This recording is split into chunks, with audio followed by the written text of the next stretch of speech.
Martes at Biyernes lang ba ang kargahan ng gamit o ilang beses pa tayo nagkakarga ng mga puder natin o mga gamit na karga sa mga gamit natin? Sabi ni Kuya, kung yung sa akin daw kung ilan, tsaka po kung Tuesday and Friday daw po, no. Yan po kasi ay dati nang meron na pong ganyan. Pero po sa Pamaranti Mepi, yan po ay ating wala namang agimat, pero nasa puso ang tunay na agimat. Isigaw mo bro, ang lakas ng loob, kahit walang agimat, laban tayo. Hepeng agimat, boy, walang makakahadlang, basta nasa puso, tunay na agimat, yeah! Pagpangalang araw po sa inyo lahat. God bless at more blessing po, ano? Ayun. At yung mga naghahanap po ng aklat, lagi sinasabi po, dahil po lumalabas ng mga PDF na minamali na ngayon, tapos AI, ayun po. Eh, doon na po tayo sa legit po, kay Anthony Slatico Baldarama. Diyan na po kayo Rumekta PM. Yung mga kagimat no, sa part ng katanungan ni Kuya. Excuse po. Ito po yung kanyang katanungan. Sa kanya kasi katanungan about dito sa Tuesday and Friday. Alam niyo ako, totoo lang, nung ako'y bago lang po manggagamot, o bago lang ako nag-aaral, yan po lagi sinasabi sa akin ng mga ibang manggagamot. O, na nakakasalumuha ako. Karga mo Tuesday and Friday.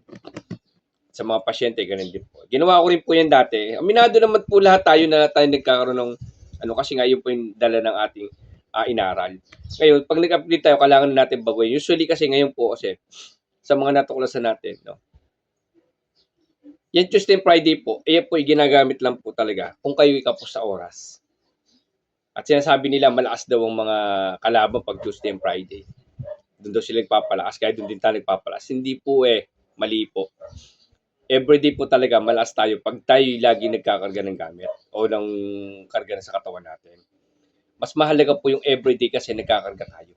Actually, ang advisable ko talaga ngayon po, kung ako tatanungin nyo, Tuesday, Friday, umaga, pagising ng umaga at bago matulog po, yun po yung na-advise ko, nakaka 2 times po, pagka po yung sariling karga po talaga. Kung maluwag kayo sa oras. Kaya kung masikip naman kayo sa oras, at least makapag-dasal kayo isang beses, isang araw, no? Mas maganda po talaga everyday. Pero kung pinaka-advise talaga, bago matulog at pagising ng umaga. Pero kung sa part kasi nung sinasabi na Tuesday, Friday, okay din naman po yan kung gamit. Oo. Pero kung karga po sa katawan po kasi hindi po ubran Tuesday and Friday lang eh. Kasi hindi naman Tuesday and Friday lang may nangungulam sa inyo eh. Diba? Monday hanggang Friday yan, may nangungulam po, hindi lang po Tuesday and Friday. Kaya po talaga, advice ko talaga, araw-araw po talaga tayo nakakapagkarga ng gamit natin o nung karga natin sa katawan. Mas mahalaga po sa akin po kasi Team Happy Agimat, hindi mo po totally ko i-advise ko yung mga gamit.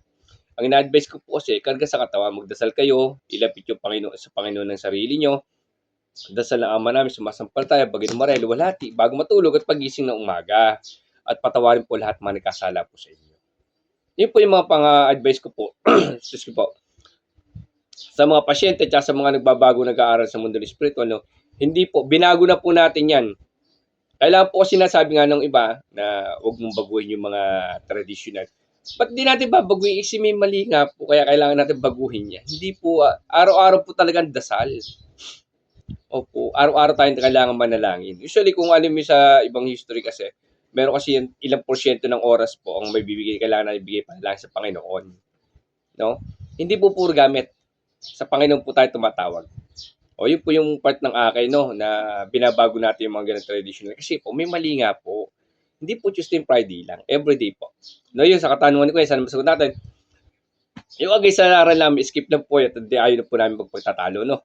Kung ayaw yun sa amin, skip lang kayo. At kung yung mga may ibang dagdag na kaalaman po, comment down lang po kayo, no. Comment down lang kayo para madagdagan din aral namin. At saka po sa mga may katanungan, comment down lang po kayo. Gagawa natin ng paraan na magawa ng videos, abot ang kaya natin. Maghintay kayo, pag nag-comment kayo dyan, sa kaya natin sagutin, abot siya na hanggang 1 week bago may upload po. Sa dami po kasi nakapila po na video. Ginagawa ko po, dinadamihan ko na po yung mga video na ginagawa ko. Tapos, everyday upload na lang upload. Kasi pag busy po ako, may upload ko isang video kahit di po magawa video kasi naka-reserve na po siya. No, reserve na po siya, no? Maraming salamat po sa inyo. God bless lahat sa inyo. At laging manalangin po. Araw-araw po, hindi po Tuesday and Friday.